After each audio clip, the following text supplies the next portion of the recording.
माननीय सदस्य श्री अखिलेश यादव जी।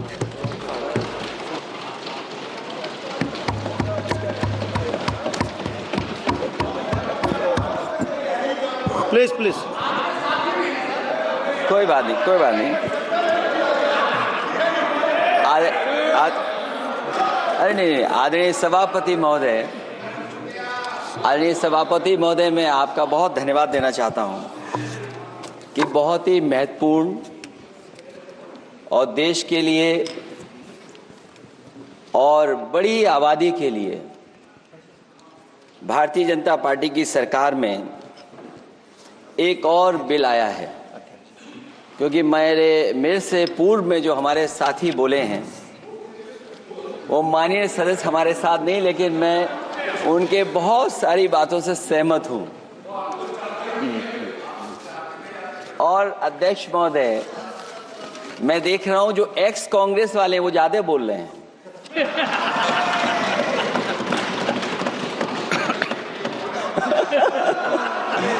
आदरणीय अध्यक्ष महोदय,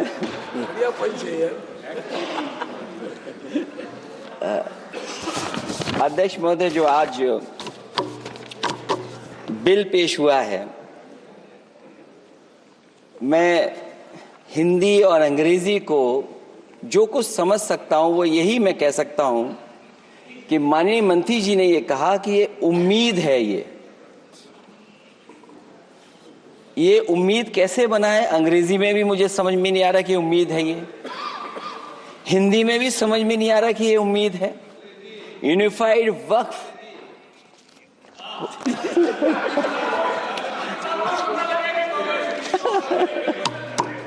अध्यक्ष महोदय, यूनिफाइड वक्फ मैनेजमेंट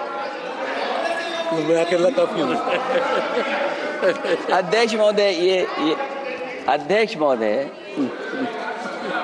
मैं समझ सकता हूं कि मैं वो बात छेड़ना नहीं चाहता था, लेकिन क्या करूं, मजबूरी है अब। अध्यक्ष महोदय, अभी माननीय सदस्य लोग ये कह रहे हैं कि हमारे सदस्य नहीं है यहां पर जो हमारे साथी हैं, लेकिन अध्यक्ष महोदय मैं ये कहना चाहता हूं, ये जो बिल लाया जा रहा है, भारतीय जनता पार्टी में एक मुकाबला चल रहा है। भारतीय जनता पार्टी के अंदर मुकाबला चल रहा है कि खराब हिंदू कौन बड़ा है। और ये बात अध्यक्ष महोदय मैं ऐसे ही नहीं कह रहा हूं। जो पार्टी ये कहती हो कि दुनिया की सबसे बड़ी पार्टी है, अध्यक्ष महोदय वो अपना राष्ट्रीय अध्यक्ष नहीं चुन पाए अभी तक। अध्यक्ष महोदय, भारतीय जनता पार्टी क्या है?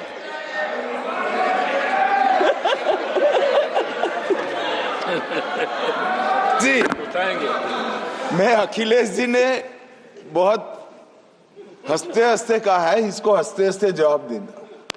ये सामने जितनी पार्टियां हैं उनका राष्ट्रीय अध्यक्ष उन 5 लोगों को ही चुनना है परिवार के।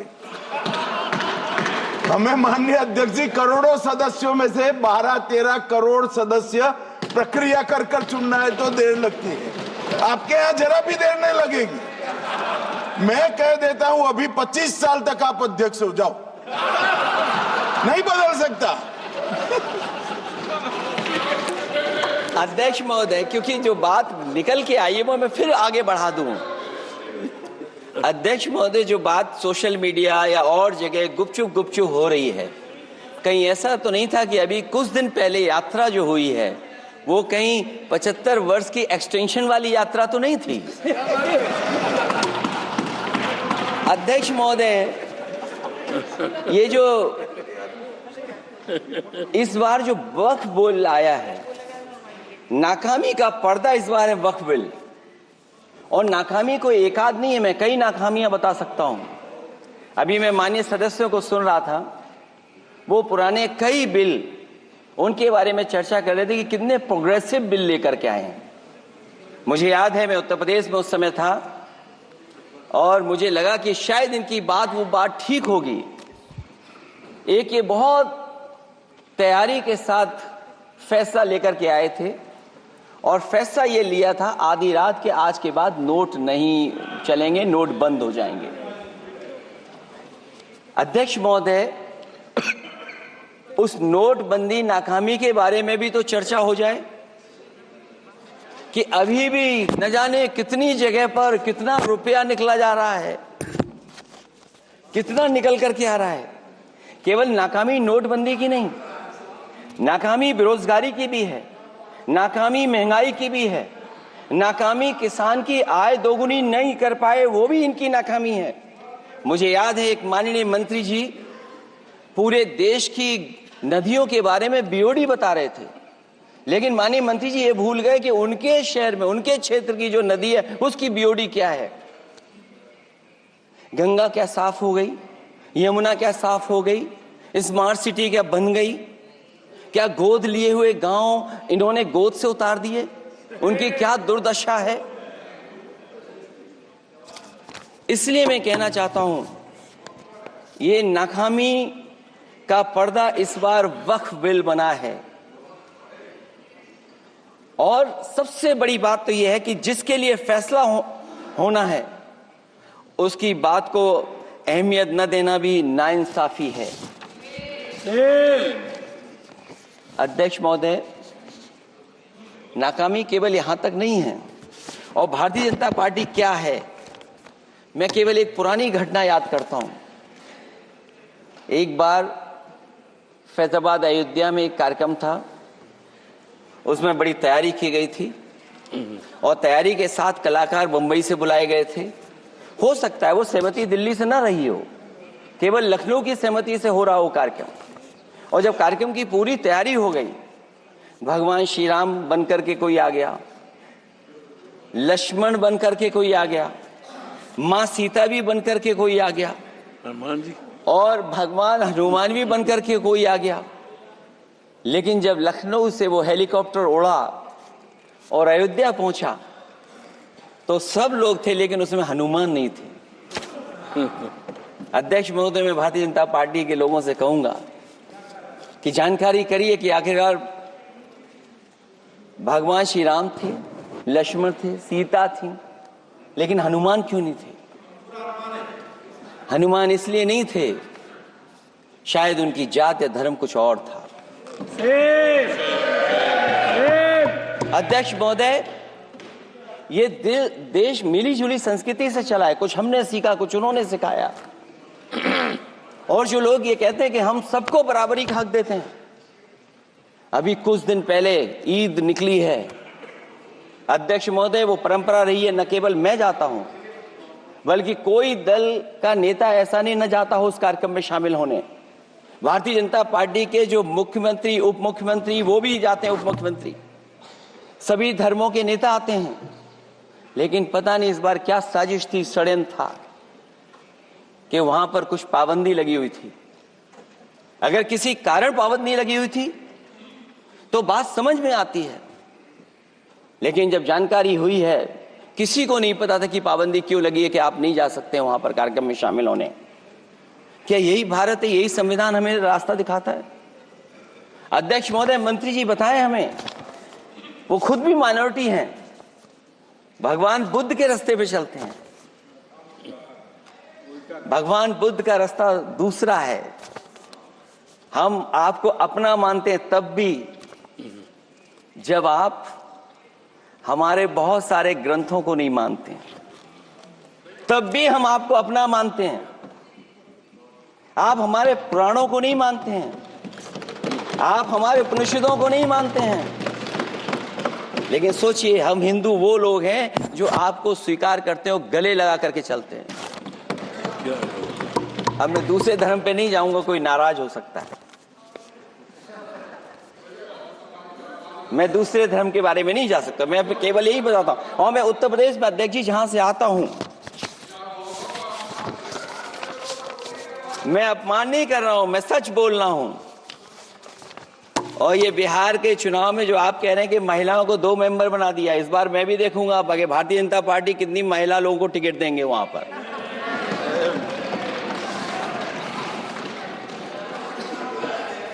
अध्यक्ष महोदय, भाजपा जब भी कोई नया बिल लाती है तो वो अपनी नाकामी छुपाती है। भाजपा वाले मुसलमान भाइयों की वक्फ की जमीन चिन्हित करने की बात कर रहे हैं, जिससे महाकुंभ में जो हिंदू मारे गए हैं या खो गए हैं उनको चिन्हित करने की बात पर पर्दा पड़ जाए। अध्यक्ष महोदय, मुझे खुशी इस बात की कि हमारा धर्म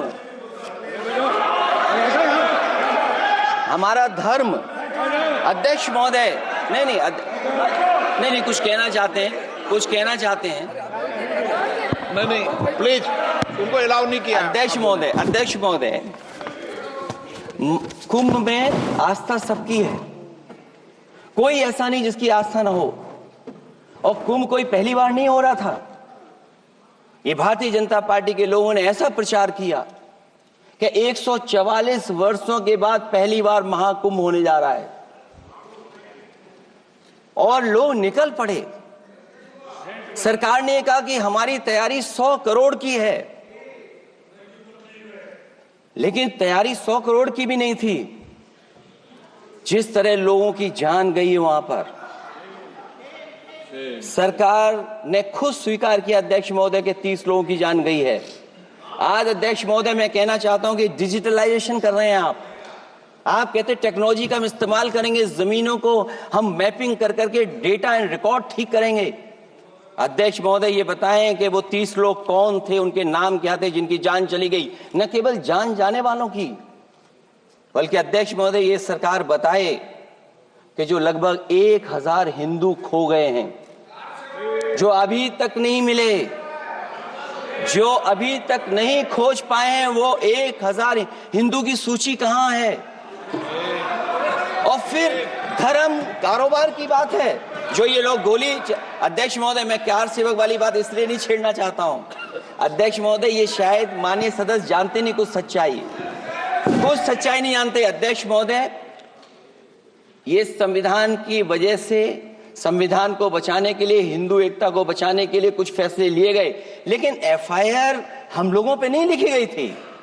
एफआईआर उन पे लिखी गई थी जो बेचारे तैयार हो गए थे सुबह, लेकिन पता नहीं कहां से फोन आया था, कहा था कि अब तैयार तो हो गए हो, लेकिन आप शिलान्यास में नहीं आ सकते। बहुत सही। इसलिए बात को इधर से उधर नहीं में ले जाना चाहता। अखिलेश जी, जरा वक्त पे भी आ जाओ। अच्छा, वक्त पे आ रहा हूं। नहीं, वक्त पे अध्यक्ष इसलिए आ रहा हूं क्योंकि वक्त समझने के लिए भारतीय जनता पार्टी की सोच क्या है। और ये अध्यक्ष महोदय जब ये कह रहे हैं कि इससे कारोबार होगा, अध्यक्ष महोदय, धर्म की चीजों से कारोबार नहीं हो सकता। हमारे उत्तर प्रदेश के मुख्यमंत्री जी ने भी कहा कि कारोबार होगा। वो 30 की गिनती में उलझे हुए हैं, जैसे 30 मार खाए वो। उनसे पूछा कि जान कितनी गई, वो 30। उनसे पूछा कि कारोबार कितने का होगा, 30 गुणा 10,000 करोड़। सोचिए, कुंभ हमारा क्या कारोबार की जगह है? और फिर उसका कौन नापेगा, कैसे नालाएगा? और फिर हमारे माननीय मंत्री जी कह रहे हैं कि जमीन, चाहे वो रेलवे की हो, चाहे वो डिफेंस की हो, वो भारत की जमीन है। मैं भी स्वीकार करता हूं कि रेलवे की जमीन भी भारत की है, डिफेंस की भी जमीन भारत की है। क्या डिफेंस की जमीन नहीं बेची जा रही मंत्री जी? अध्यक्ष महोदय, क्या रेलवे की जमीनें नहीं बेची जा रही हैं? अध्यक्ष महोदय, केवल यहां तक नहीं, कितना हस्तक्षेप होता है। वक्फ भी भारत के, इसीलिए तो कहीं ना कहीं वक्फ की जमीन से, अध्यक्ष महोदय, माननीय मंत्री जी बताएं, और मुझे उम्मीद है कि जब जवाब देंगे तो बताएंगे कि वक्फ की जमीन से बड़ा मुद्दा वो जमीन है जिस पर चीन ने अपने गांव बसा लिए हैं, लेकिन कोई बाहरी खतरे पर सवाल बवाल न करे, इसलिए ये बिल लाया जा रहा है। और माननीय मंत्री जहां से आते हैं, जिस प्रदेश से आते हैं, कम से कम ये तो बताएंगे कि वहां कितने चीन ने गांव बसा लिए, घर बन गए हैं। अध्यक्ष महोदय, आपके माध्यम से सरकार गारंटी दे कि वक्फ की जमीन कभी भी किसी भी पैतरेबाजी से किसी और मकसद के लिए किसी और को नहीं दी जाएगी। वक्फ की वर्तमान व्यवस्था में चाहे 5 साल के धर्म पालन की पाबंदी की बात हो, या कलेक्टर से सर्वेक्षण के हस्तक्षेप की बात हो, या वक्फ परिषद या बोर्ड में बाहरियों को शामिल करने की बात हो, इन सब का उद्देश्य मुस्लिम भाइयों के सार्वजनिक अधिकार को छीनकर उनके महत्व और नियंत्रण को कम करना है। ट्रिब्यूनल के निर्णय को अंतिम न मानकर उच्च न्यायालय में लेकर जाने की अनुमति देना दरअसल जमीनी विवाद को लंबी न्यायिक प्रक्रिया में फंसाकर वक्फ भूमि पर कब्जों को बनाए रखने का रास्ता खोलेगा। सबसे बड़ी बात यह कि वक्फ बिल के पीछे की न तो नीति सही है न नीयत, ये देश के करोड़ों लोगों से उनके घर दुकान छीनने की भी साजिश है। भाजपा एक अलोकतांत्रिक पार्टी है, वो असहमति को अपनी शक्ति मानती है। जब देश के अधिकांश राजनीतिक दल वक्फ बिल के खिलाफ हैं, तो उसे लाने की जरूरत क्या है जो जिद क्यों कर रहे हैं सरकार। वक्फ बिल का लाना भाजपा की सियासी हट है। वक्फ बिल भाजपा की सांप्रदायिक राजनीति का नया रूप है। वो तो आपको काटेगा, और इसलिए काटेगा कि अध्यक्ष महोदय बाहर ये लिखते हैं सत्यमेव जयते, बाहर है लिखते सत्यमेव जयते, भाजपाई अंदर असत्य बात कहते। भाजपा वक्फ बिल लाकर अपने उन समर्थकों का तुष्टीकरण करना चाहती है जो भाजपा की आर्थिक नीति, महंगाई, बेरोजगारी, बेकारी और चौपट अर्थव्यवस्था से उसे छटक गए हैं। क्योंकि अध्यक्ष महोदय, जब से वोट में गिरावट आई है और खासकर उत्तर प्रदेश में भी, तब से भारतीय जनता पार्टी की कोशिश है कि अपना वोट कैसे संभाला जाए। ये वोट को संभालने के लिए बिल लाया गया है। भाजपा का लक्ष्य वक्फ की जमीनों पर है। इन जमीनों का नियंत्रण अपने हाथ में लेकर इन जमीनों को पिछले दरवाजे से अपने लोगों के हाथों में दे देना चाहती है।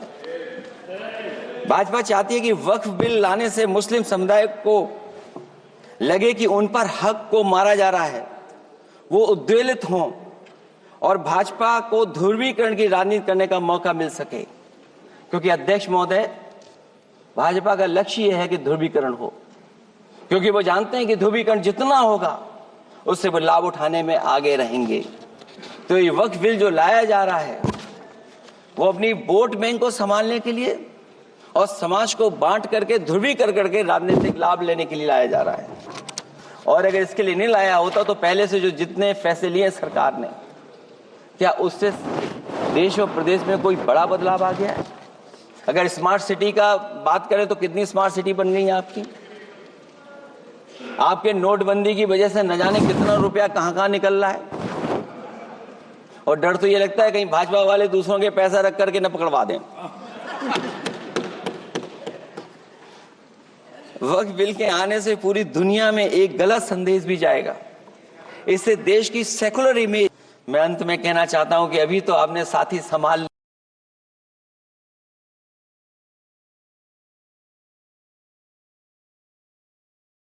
लिए हैं, एक साथी तो मुझे दिखाई नहीं दे रहा है, और हमारे जिनका हमने सम्मान किया हमें कहां ले गए आप, और हमें यहाँ छोड़ गए आप, हमें छोड़ गए। हमें देखिए सभापति महोदय देखिए राजनीति क्या है। हमने आपका हाथ पकड़ा और हम यहाँ आ गए, और आप हमारा हाथ छुड़ा करके वहां चले गए। इसलिए देखिए कब हमारा इनका हाथ मिल जाए। और मैं अध्यक्ष सभापति महोदय ये कहना चाहता हूं कि वक्फ बिल भाजपा के लिए वाटरलू साबित होगा, क्योंकि ऊपर से तो हाँ कह रहे हैं, लेकिन अंदर ही अंदर बहुत सारे साथी सहमत नहीं है। मैं अंत में इतना ही कहना चाहता हूं कि ये वक्फ बिल जो लेकर के आए, कोई उम्मीद लेकर के नहीं आ रहा है। ये सोची समझी रणनीति का हिस्सा है, क्योंकि इनका जो वोट बिखर गया है, ये मुस्लिम में भी बंटवारा चाहते हैं। मुस्लिम इस्लाम धर्म में कहीं बंटवारा नजर नहीं आता है, लेकिन इनकी कोशिश है कि इस बिल के माध्यम से हम मुस्लिम भाईचारा में भी बंटवारा कर दें। बंटवारा तो पीडीए करेगा। अभी देखिएगा। सभापति महोदया, हमारे एक सदस्य कह रहे थे कि चुनाव बहुत अच्छा होता है। इनसे बेहतर किसने चुनाव देखा होगा? चलिए, धन्यवाद। वोट ही नहीं डालने दिया। चलिए सभापति महोदया, मैं धन्यवाद देता हूं। मैं और अपने दल और साथियों के साथ कहता हूं कि समाजवादी पार्टी बिल का विरोध करती है। वोट पड़ेगा तो हम इसके खिलाफ वोट डालने जा रहे हैं।